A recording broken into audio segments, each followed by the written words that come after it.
A T V کے معزز ناظرین، السلام علیکم ورحمۃ اللہ وبرکاتہ۔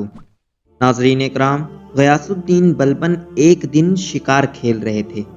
تیر چلایا اور جب شکار کے نزدیک گئے دیکھا تو ایک نوجوان ان کے تیر سے گھائل گرا پڑا تڑپ رہا ہے۔ کچھ ہی پل میں اس گھائل نوجوان کی موت ہو جاتی ہے۔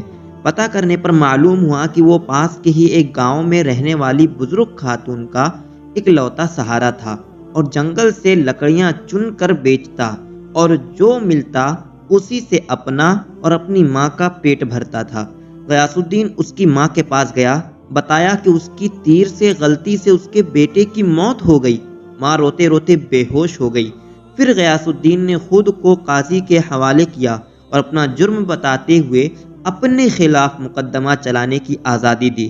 قاضی نے مقدمہ شروع کیا، بوڑھی ماں کو عدالت میں بلایا اور کہا کہ تم جو سزا کہو گی وہی سزا اس مجرم کو دی جائے گی۔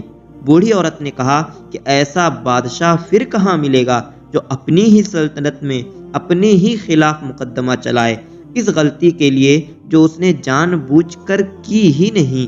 آج سے غیاث الدین ہی میرا بیٹا ہے اور میں اسے معاف کرتی ہوں۔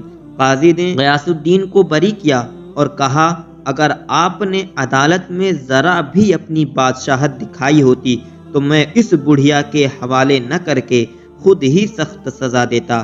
اس پر غیاث الدین نے اپنی کمر سے خنجر نکال کر قاضی کو دکھاتے ہوئے کہا اگر آپ نے مجھ سے مجرم کی طرح رویہ نہ اپنایا ہوتا اور میری بادشاہت کا خیال کیا ہوتا تو میں آپ کو اسی خنجر سے موت کے گھاٹ اتار دیتا۔ تو ناظرین کرام، یہ راز تھا مسلمانوں کا دنیا پہ حکومت کرنے کا۔ امید ہے آپ حضرات کو بات سمجھ میں آ گئی ہوگی۔ ملتے ہیں اگلی ویڈیو میں، تب تک کے لیے السلام علیکم ورحمۃ اللہ وبرکاتہ۔